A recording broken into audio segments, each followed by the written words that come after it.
Et en premier lieu, il me revient à remercier le collectif qui a organisé ce rassemblement festif. Merci Alain, animateur de ce collectif.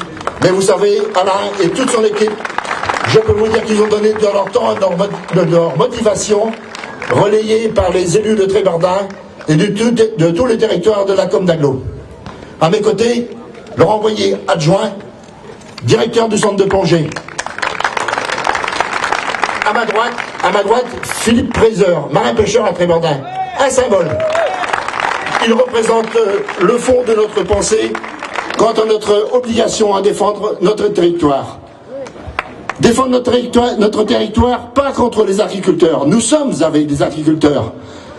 Mais je pense que ce n'est pas en dénaturant notre site et en allant chercher des millions de mètres cubes de sable que l'on favorisera les agriculteurs, en tous les cas, pas aux dépens des marins-pêcheurs. Voilà ce que je voudrais dire. Et également, je voudrais terminer, parce que le temps de parole est limité et je le comprends, vous dire que l'enquête publique a laissé quelques traces. Quand 13 communes du littoral, je dis bien 13 communes du littoral, par le biais de délibération de leurs conseils municipaux, ont délibéré à l'unanimité contre ce projet, et que monsieur le commissaire enquêteur, et je respecte son avis, mais que monsieur le commissaire enquêteur donne un avis défavorable, il nous appartient à nous, en tant que citoyens, dans une démarche démocratique, de défendre notre territoire et dire nous ne sommes pas d'accord. Monsieur le commissaire enquêteur, nous ne sommes pas d'accord. Monsieur le préfet du Finistère qui a donné un arrêté positif, nous ne sommes pas d'accord. Et que nous soyons entendus et que les députés, les parlementaires, les conseillers régionaux soient le relais de notre motivation. C'est tout ce que je voulais vous dire et je vous souhaite une bonne fin d'après-midi et tout à l'heure, rassemblement sur la plage de Tresmeur. Merci.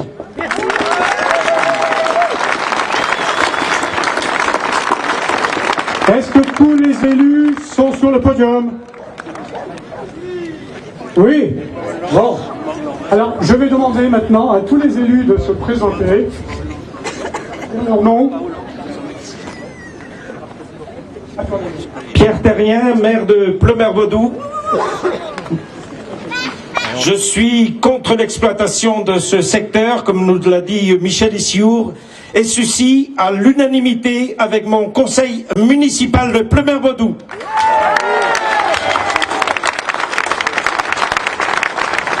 Bonjour, Corinne Herel, députée des Côtes-d'Armor.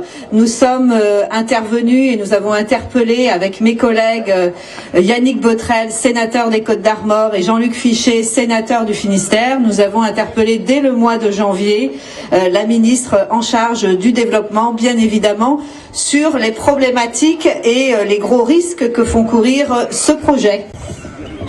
Bravo. Delphine Charlet, adjointe au maire de Lannion. Au nom du conseil municipal de Lannion, nous apportons notre soutien encore une fois à l'action du peuple des dunes pour refuser ce projet d'extraction de sable qui met en péril les équilibres déjà fragiles de cette zone littorale. Merci. Jacques Giquel, conseiller municipal de Lannion et vice-président de LTA. Je suis contre ce projet parce que je pense qu'il faut défendre la biodiversité ici à Trébordin et ailleurs, et en particulier ici, la biodiversité marine, c'est la base et c'est le pilier de l'économie littorale. Merci. Hervé Léon, premier adjoint de Perros-Guirec. Donc j'apporte, le conseil municipal de Perros-Guirec, dans son unanimité, a apporté son soutien au peuple des dunes. Il est évident que Perros-Guirec, avec la réserve des Sept-Îles, est un symbole de la préservation de notre secteur. Et nous ne pouvons que nous opposer à ce qui peut menacer l'équilibre et l'écosystème de toute notre région. Bonjour, je m'appelle René Rochette, je suis maire adjoint à Saint-Michel-en-Grève. Notre conseil municipal est à l'unanimité contre l'extraction de sable, ne serait-ce que pour pouvoir ramasser le sable les algues vertes dans notre baie. Vous savez le sinistre qui est le nôtre depuis 40 ans, et nous avons besoin de sable pour permettre le ramassage des algues vertes qui viennent pourrir sur nos plages. Merci. Merci. Bonjour, je m'appelle Jean-Claude Paris, je suis maire de Tréduidère et avec l'ensemble de mon conseil municipal, nous sommes contre ce projet d'extraction de sable. Merci. Bonjour, Sylvie Bourbigo, conseillère générale du canton de Perros-Guirec. Donc moi je suis vraiment contre ce projet, simplement parce qu'aucune étude d'impact économique ou écologique n'a été faite et aussi aucun réel besoin de nos agriculteurs n'a été vraiment pris en compte sur ce projet-là. Donc vraiment, continuez le combat et nous poursuivrons avec vous. Merci. Isabelle Métayer, adjointe à Lannion. Ce projet d'extraction de sable est destructeur pour l'environnement, il est aussi destructeur pour les emplois. Donc avec tout le conseil de Lannion, je suis contre. Jean Rouxel, adjoint au maire de Ploulers. Tous les élus de la commune de Ploulers sont également contre ce projet, et notamment parce qu'il s'inscrit dans un processus de pillage systématique des ressources naturelles et non renouvelables. Merci, oui.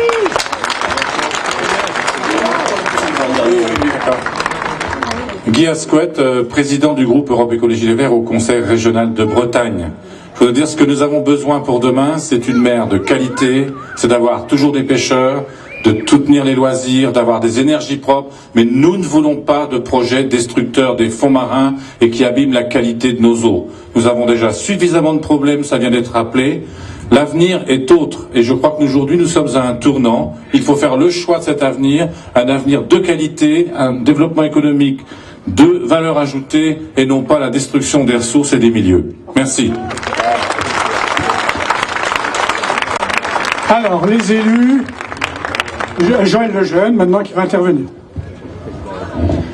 Bonjour à tous, Joël Lejeune, président de Lannion-Trégor Agglomération et maire de Trédrez-Loquémau, port de pêche du Trégor.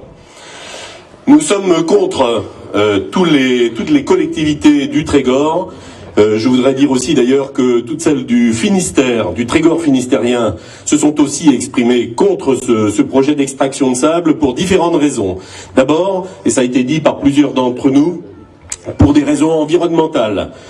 Il s'agit là de, si ce projet arrive à bout, d'une atteinte à un site exceptionnel, qu'il a fallu des milliers d'années pour constituer, une dune extraordinaire qui renferme des habitats et des espèces, donc une faune extraordinaire qui est essentielle pour la vie de toute la baie.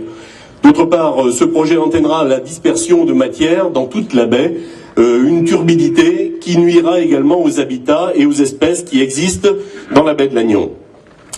Un impact également extrêmement négatif sur les populations d'oiseaux. Et il faut rappeler ici la présence d'un oiseau donc particulièrement protégé qui est le puffin des Baléares et qui sera également menacé par cette extraction. Incidence sur le lançon, et là la pêche est directement concernée et toute la chaîne alimentaire donc des poissons de la baie. Incidence également sur le trait de côte, qui déjà souffre du fait du réchauffement donc de la planète et du rehaussement de la mer. Et incidence encore donc sur les zones de Natura 2000 qui sont à proximité immédiate. On se demande d'ailleurs toujours pourquoi la zone d'extraction n'est pas dans ces zones Natura 2000. Nous demandons qu'elle y soit. Et pour l'instant, nous n'avons pas donc d'études d'impact éventuel sur ces zones. Tout ceci pour vous dire que le dossier donc qui avait été présenté est très largement incomplet. Et voilà pourquoi aussi nous sommes contre ce projet. Pas d'études préalables sérieuses, pas de procédure de contrôle suffisante. Et je note aujourd'hui que pour le gisement de la Haut-Renne, dont l'autorisation est en cours de renouvellement, des conseils municipaux comme celui de Ploubalanec, qui avait auparavant donné un avis favorable, donne aujourd'hui un avis défavorable parce que les procédures de contrôle n'ont pas été respectées. Et il s'agit de la même compagnie. Il n'y a pas non plus donc eu d'études sur l'état des lieux des sites qui ont été exploités par la canne. Et ça c'est pourtant essentiel. Nous voulons savoir ce qu'il reste après le passage de la canne. Et enfin, je voudrais dire qu'il existe d'autres sources d'approvisionnement en carbonate donc de calcium d'origine calcaire dans les carrières de Normandie par exemple, ou sans doute dans des gisements plus loin de la côte, comme les Anglais d'ailleurs permettent d'exploiter ces gisements non pas à proximité immédiate de la côte, mais beaucoup plus loin. Il y a également des raisons qui nous motivent, qui sont liées à l'économie. Nous refusons le chantage à l'emploi de la canne. Je crois qu'on ne peut pas donc opposer cette économie à l'économie traditionnelle de notre baie, que ce soit donc bien entendu la pêche. Nous pensons que la pêche a de l'avenir dans le Trégor et il ne faut pas détruire ce qui fait qu'elle peut encore exister. Donc nous défendons la pêche, nous défendons également le tourisme, nous défendons la plaisance. Tout ceci, c'est des activités qui ont ici des dizaines, des centaines d'emplois. Il faut aussi en tenir compte, et pas seulement des intérêts particuliers de la canne. Alors nous avons ici subi déjà des marées noires, et nous sommes toujours donc vigilants par rapport au risque de pollution par les marées noires. Nous subissons aujourd'hui les pollutions par les algues vertes, ça a été rappelé tout à l'heure, et nous luttons contre ces algues vertes dans des plans de bassins versants, par exemple à la Lieue de Grève. Nous subissons, je l'ai dit, l'érosion du trait de côte et le risque de submersion. Je crois que ça suffit. Alors, toutes les collectivités territoriales du secteur se sont prononcées contre. Nous ne comprendrions pas que l'État aille contre cet avis général des collectivités territoriales. Nous savons aussi que plus de 1400 avis négatifs ont été formulés dans la commission d'enquête. Nous savons aussi que plus de 12 000 personnes ont signé les pétitions du peuple des dunes. Eh bien, je crois que nous ne pouvons pas accepter que le projet aille à son terme. Nous l'avons dit au sous-préfet de Lannion, nous l'avons dit au préfet du Finistère, qui était en charge de l'instruction et qui malheureusement a donné un avis favorable. Nous l'avons dit au préfet maritime de Bretagne, nous l'avons dit dans l'enquête publique. L'avis des collectivités est unanimement défavorable. L'État ne peut pas aller contre notre avis. C'est le sens de la manifestation d'aujourd'hui. Nous disons et nous redisons non à l'extraction de sable coquillé en baie de Lannion.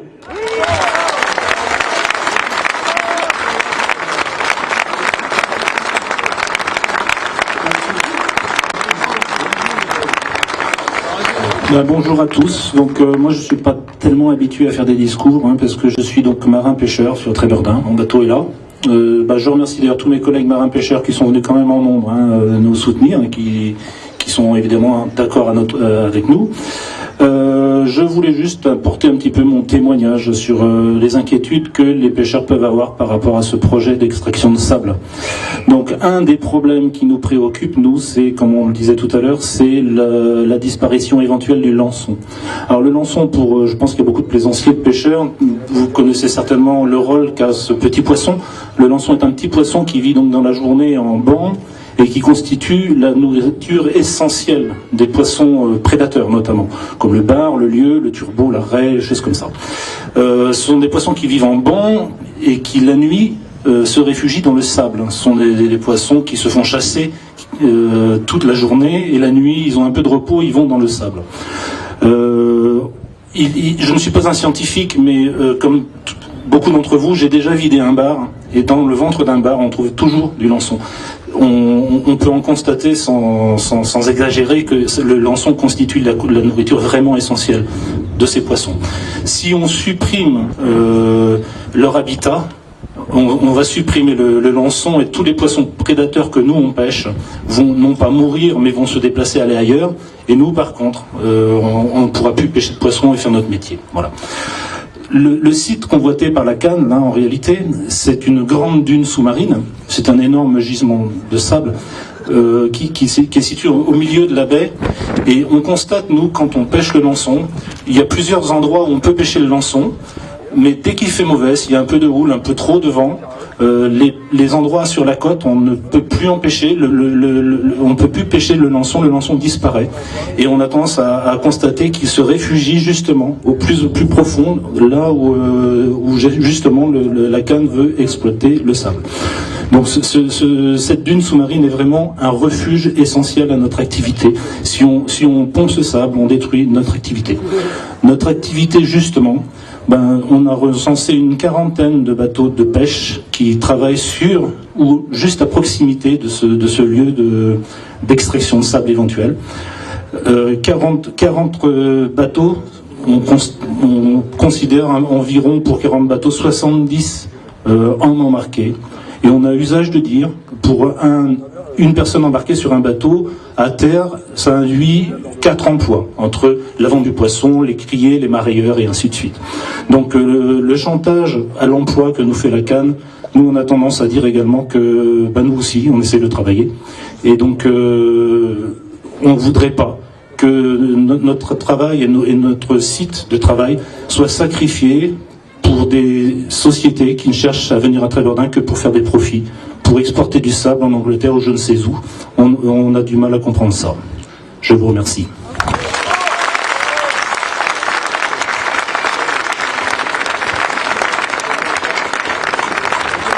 Bonjour. Juste avant que je ne monte sur le podium, Alain me souffle à l'oreille avec un grand sourire. J'ai reçu un message de soutien de Hollande. Je dis mais ça y est, on a gagné. Et il a enchaîné en disant d'Angleterre, de Belgique. Je suis désolé, c'est pas pour aujourd'hui encore. Mais ça viendra, je l'espère, grâce à des rassemblements comme celui-ci. Plus sérieusement, je voudrais vous dire que je suis sincèrement ému d'être ici aujourd'hui, parce qu'il y a un siècle, un combat s'engageait en faveur des calculos, des macaremoines, un combat qui allait être gagné et qui générerait la réserve des 7 îles. On voit donc qu'un siècle plus tard, eh bien, il faut rester attentif et parfois combatif. C'est le sens de notre réunion d'aujourd'hui. Alors pourquoi je suis là ? Eh bien, la Ligue pour la protection des oiseaux est évidemment solidaire avec le peuple des dunes, avec les marins-pêcheurs, avec les plaisanciers, avec les plongeurs, avec les acteurs du tourisme, avec les élus, bravo aux élus, qui sont unanimes à rejeter le projet. Je suis là par solidarité, je suis là aussi par révolte. Dans ce projet qui n'est pas nouveau, les promoteurs n'ont même pas pris la peine de contacter les biologiste de la réserve des 7 îles pour savoir, elle est à 20 km d'ici, s'il y avait un impact potentiel. Alors moi j'appelle ça ou de l'incompétence ou du mépris. Et malheureusement j'ai l'impression qu'il s'agit bien de mépris. Ça n'est pas tolérable. Ensuite, les ressources naturelles, vous l'avez tous dit, vous les avez tous évoqué, ces ressources naturelles dont nous ne pourrons plus nous exonérer dans l'avenir. On le sait, on doit revisiter notre société et on est là, dans ce projet, dans cette affaire, avec un exemple type. Est-ce que le profit à court terme vaut plus que le développement durable dans l'intérêt de tous? Et puis, pour rester sur le thème de la biodiversité et des lançons qui font le bonheur des marins-pêcheurs, eh bien ces lançons font aussi le bonheur des oiseaux. Et il est évident que s'il y a une exploitation de cette nature, on peut imaginer qu'il y aura un impact sur la vie faune. Et du reste, en Écosse de l'Est, dans les années 90, il y a eu une surexploitation de pêche par des Hollandais, du reste, et on a vu qu'il y a eu une mortalité frappante, très impressionnante. 50 000 guillemots sont morts, faute de nourriture, à la suite de ce prélèvement irrationnel. Voilà, je ne sais pas si on gagnera, mais je l'espère. En tout cas, on a le devoir de combattre. Croyez bien que la Ligue pour la protection des oiseaux et tout son réseau est à vos côtés. Croyez bien aussi que ce qui se passe aujourd'hui a valeur d'exemple. Voilà, on l'a fait ici, là-bas on pourra le faire, on pourra réagir, on ne restera pas indifférent. Et je voudrais terminer en citant Einstein, qui disait « Le monde n'est pas tant dangereux à cause de ceux qui font le mal, mais à cause de ceux qui regardent et qui laissent faire. » Ici, on regarde et on ne laissera pas faire. Bravo et merci.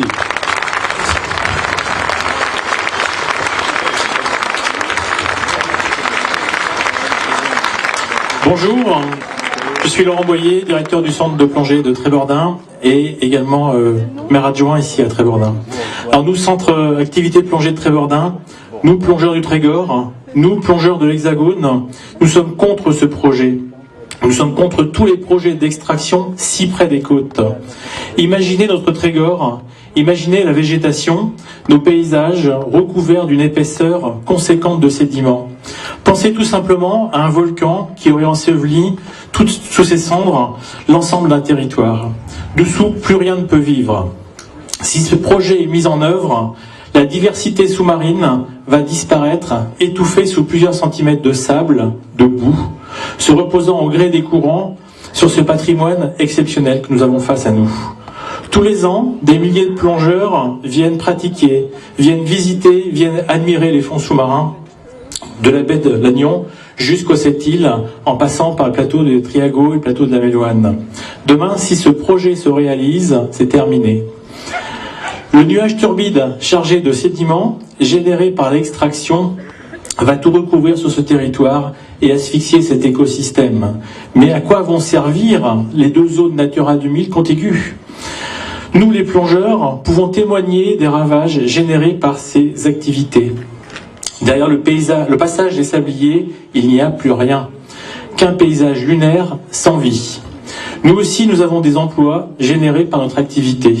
Nous aussi, nous participons activement à l'économie locale à travers le flux touristique sous-marin, le flux de touristes sous-marins, et ce, toute l'année. Nous n'avons plus le droit d'exister comme les autres acteurs économiques locaux. Nos yeux ont admiré ces paysages riches, divers, exceptionnels. Laissons à nos enfants ce plaisir. Mesdames, messieurs les décideurs, écoutez-nous, ce rassemblement en est la preuve. Nous ne voulons pas de cette extraction. Protégeons notre territoire. Merci pour votre aide, merci pour votre soutien. Merci à tous ceux qui nous soutiennent pour simplement continuer à exister. Merci, bon après-midi.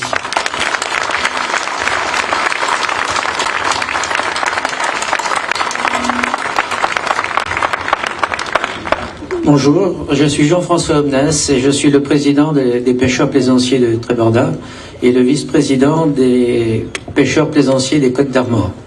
Alors je ne vais pas revenir sur toutes les motivations qui ont été énoncées et surtout que nous soutenons totalement. Je préférerais, si vous voulez, mentionner 2 points. Le premier, c'est sur les emplois. Nous avons dans la baie de Lannion environ, disons, dans pêche-plaisance, entre 3 et 4 000 bateaux. Si vous ramenez ça en termes d'emploi, on est en train de parler uniquement pour la pêche-plaisance, on parle de centaines d'emplois pour l'accastillage, pour la réparation, pour les chantiers navals, comparé aux 20 et quelques emplois qui sont mentionnés comme étant en danger par l'extraction. Si on arrêtait le projet, je crois on n'est pas du même ordre de grandeur et ce sont des emplois locaux qui seraient mis en danger. Le deuxième et dernier point que je voulais mentionner, c'est qu'il y a à peu près 2 ans à Tréborda, le conseil régional avait invité les élus et un peu plus tard les associations à Lorient à s'engager sur la mise en œuvre d'un document qui s'appelait la Charte des espaces côtiers bretons. Dans cette charte des espaces côtiers bretons, alors je vais le lire pour être sûr de ne pas me tromper sur le contenu, il y a une section dans ce document sur l'extraction de sable et en particulier sur l'extraction de sable coquillé. Ce que dit ce document et sur lequel les élus en signant cette charte se sont engagés, ainsi que les associations qui l'ont signée, dont les pêcheurs plaisanciers, il ne s'agit pas d'interdire cette activité, mais bien de l'encadrer et de promouvoir des solutions alternatives. Et le chapitre conclut l'éloignement des sites d'exploitation de la côte, le respect des conditions d'exploitation, la définition des zones d'extraction en concertation avec les autres utilisateurs de l'espace marin et le développement de produits de substitution constituent sans doute les voies à suivre. Nous n'avons rien à ajouter à cet engagement que l'on nous a fait signer au niveau régional. En nous opposant au projet, nous avons l'impression que nous remplissons notre devoir et que nous suivons les engagements que nous avons pris vis-à-vis du Conseil régional.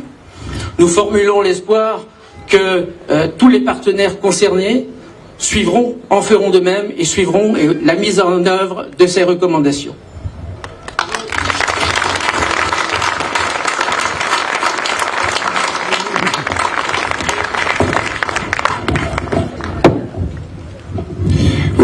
bonjour, Yves-Marie Lelay, président de Sauvegarde du Trégor. Alors, regardez ce sable. Il vient du fond des âges, il vient du fond des mers, il est partout dans le paysage. Et c'est ce sable-là qu'on veut nous enlever. Au nom de quoi nous enlève-t-on ce sable? Ce sable, il n'appartient à personne. Nous l'avons reçu en partage de ceux qui nous ont précédés et nous devons le rendre à ceux qui vont nous suivre. C'est au nom de ce principe que ce sable, puisque quelques-uns veulent se l'approprier, nous nous y accrocherons et nous ne laisserons personne ne le prendre à notre place. C'est pour ça que vous êtes là. Et quand tout à l'heure vous descendrez sur la plage, pensez à ce sable que vous foulez et dites-vous que ce sable doit rester ici en Trégor. Ce sable, c'est une chose publique. Ce sable, c'est la République. C'est pour ça que je dis que il faut que le sable du Trégor reste en Trégor. Que vive la République et que vive le Trégor.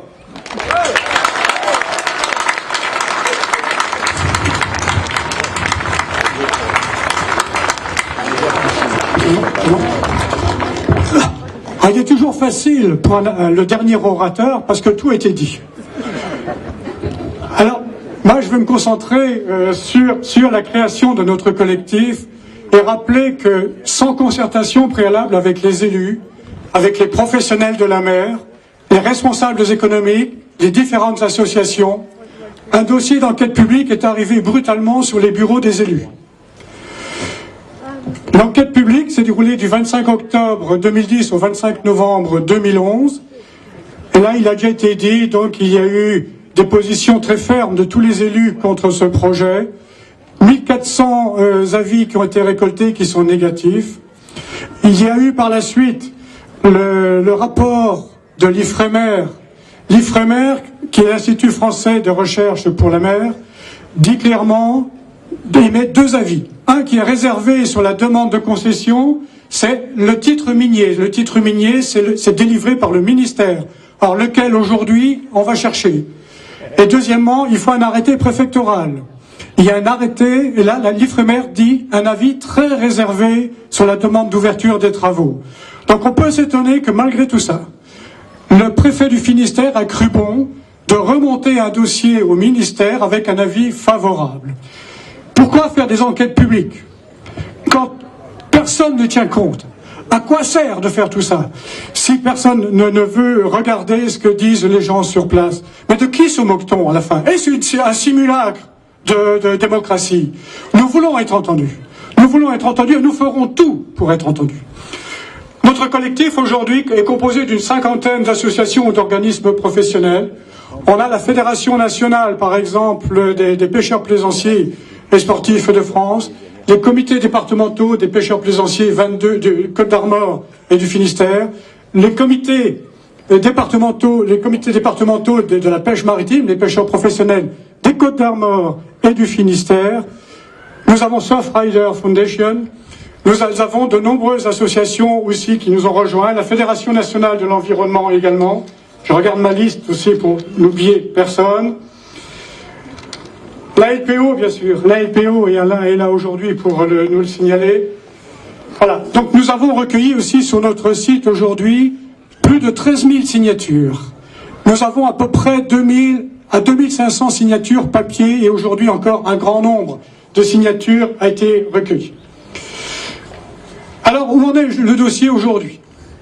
Eh bien ce dossier, donc, comme je vous l'ai dit, après avis favorable du commissaire enquêteur, après avis favorable du préfet du Finistère, le dossier a été transmis le 18 juillet 2011 au ministère pour étude et décision. Et d'après nos informations, une décision devrait être prise pour fin 2012 ou début 2013.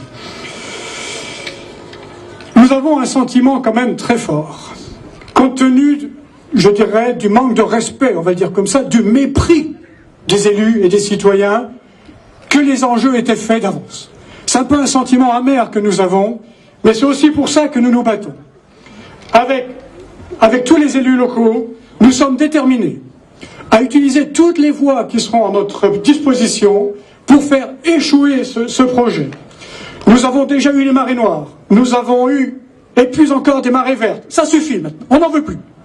Nous comptons sur vous pour continuer. Nous avons besoin de vous. Mais vous pouvez compter sur nous aussi, parce que nous ne lâcherons rien, rien, rien. Ceci n'est pas l'aboutissement d'une démarche, c'est le début. Il y aura d'autres choses. Et nous nous ferons entendre. Aujourd'hui, vous êtes très nombreux et je vous remercie d'être là. Et vous avez vu qu'on fait bien les choses parce qu'on avait commandé la météo aussi. Je voudrais remercier Alain Bonnec qui est là et André Berthoud qui sont les deux personnes aussi du Peuple des Dunes de Gavre qui ont initié un débat identique à Gavre-Quiberon en 2007.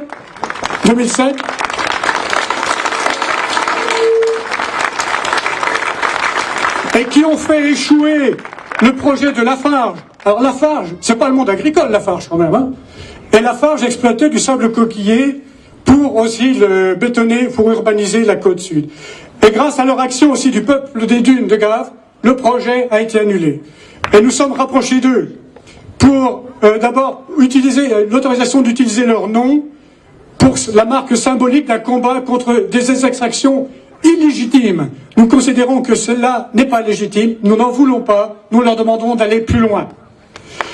Je voudrais aussi, permettez-moi, ici, l'occasion m'en est donnée, de remercier Michel Issiour, qui nous a mis à ses dispositions toute sa logistique et ses services techniques pour que cette organisation soit une réussite. Je voudrais remercier aussi tous les membres du comité de pilotage, il y en a un certain nombre autour de moi. On s'est réunis depuis maintenant septembre-octobre 2011. Il y a eu beaucoup de travail de fait, certains ont passé des heures et des heures sur Internet, on fait des dossiers, parce qu'on prépare nos dossiers aujourd'hui, on prépare la riposte juridique, les dossiers sont prêts. Il suffit que le titre minier soit accordé, nous demain on est là-bas au Conseil d'État. On est prêts.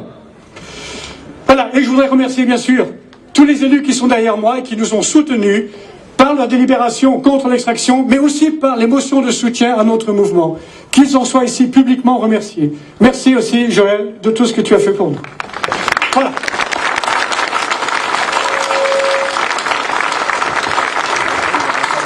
Même si les couilles en or ne sont plus cotées à la bourse. Trégoroise, c'est Trégorois. Si je ne vous ai pas convaincu, souvenez-vous quand même de cette maxime. Si tout le monde jouait du tambour, rapatom, rapatom, on n'entendrait plus les discours. Je vous remercie. Merci, monsieur le préfet.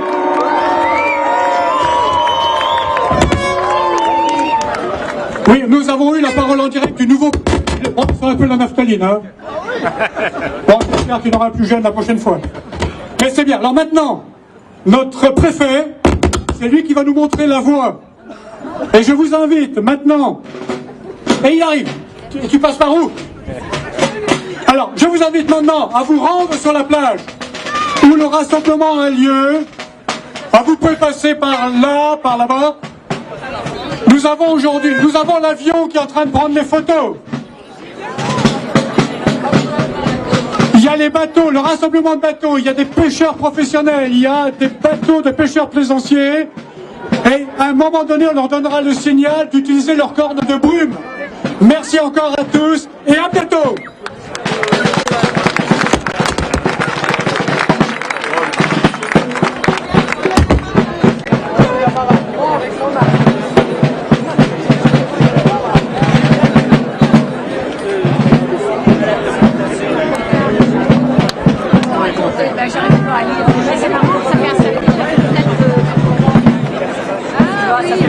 J'arrivais pas à lire.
Pour le sable formidable de se faire sucer. Un grain de sable dans le pied du préfet. Voilà. C'était l'article de la croix. Toujours cette bien lu. Toujours. Un grain de sable dans le pied du préfet. Voilà. Ça s'appelle un scrupule. Un scrupuleux. T'as bien parlé, t'as été décoré, toi. Moi, je suis pas décoré. J'en ai laissé à la maison, j'en ai laissé à la maison. Ça fait 50 ans que j'attends celle-là, tu l'as pas, mais je pourrais te décorer si tu veux. T'as vu? Lis bien ce qu'il y a écrit dessus. Animaux, nourris, ça. Sans OGM. Celle-là, tu l'as pas.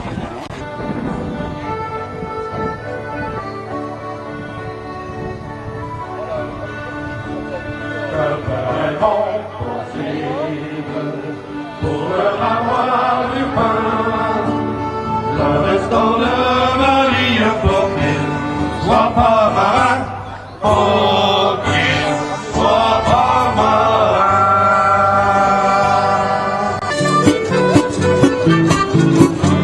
J'ai déjà fait pas mal d'escale avec des jolies filles, pas de l'eau à la plaque pour line, mais de Californie. Hey, away de toutes les filles, j'ai jamais vu de ma vie. J'ai bien connu Papi Lavonne qui dit à l'Italie et la jolie Maggie Lavonne qui dit à le colon. Hey, oh ouais, toutes les filles, j'ai jamais vu de ma vie. Oh, les plus jolies sont celles de New York City. Et je devrais dire en maintenant les filles de New York City. Les vieux se passaient bien le mot, elles ont les seins petits. Hey, oh ouais, de toutes les filles, j'ai jamais vu de ma vie.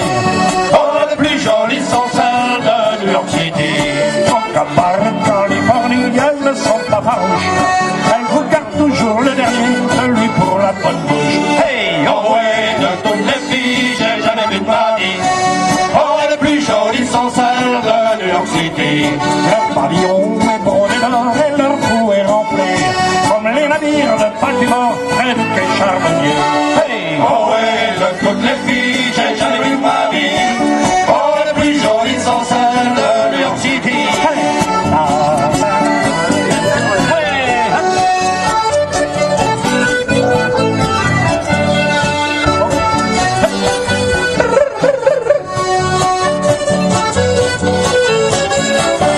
Elles ont des foutues têtes de roche à pleurant leur corsage.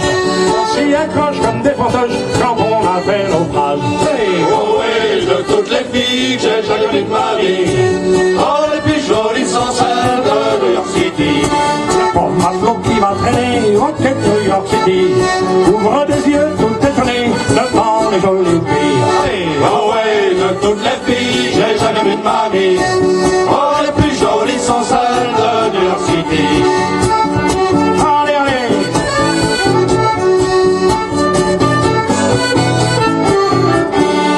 Oh ouais, de toutes les filles, j'ai jamais vu de ma vie.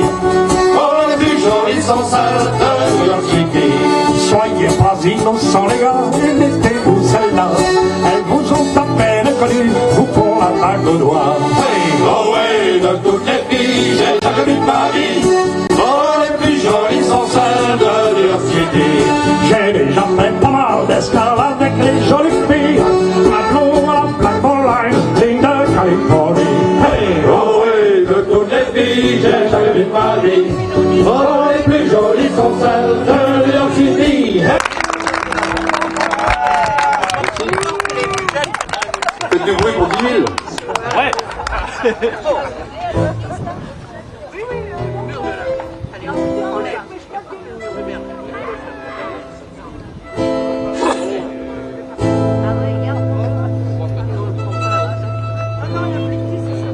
Faut penser aussi à ceux qui restent à terre, surtout quand c'est de la famille et que cela va pas forcément bien pour tout le monde. Nos mains calleuses et noires tirent sur les bouts de bois. Il n'y a plus d'espoir, sans doute, mais pour moi,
Bon appétit.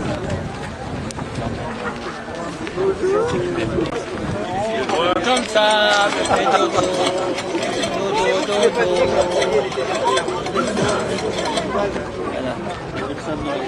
Donc il amène la photo de...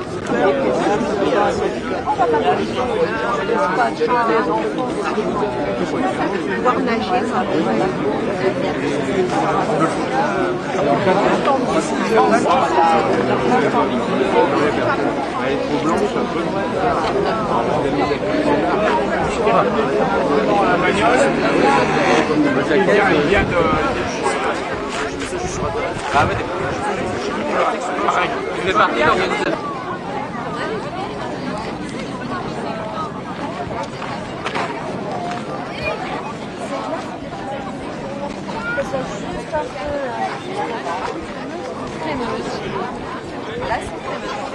Voilà.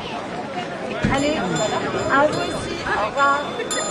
Allez, c'est parti.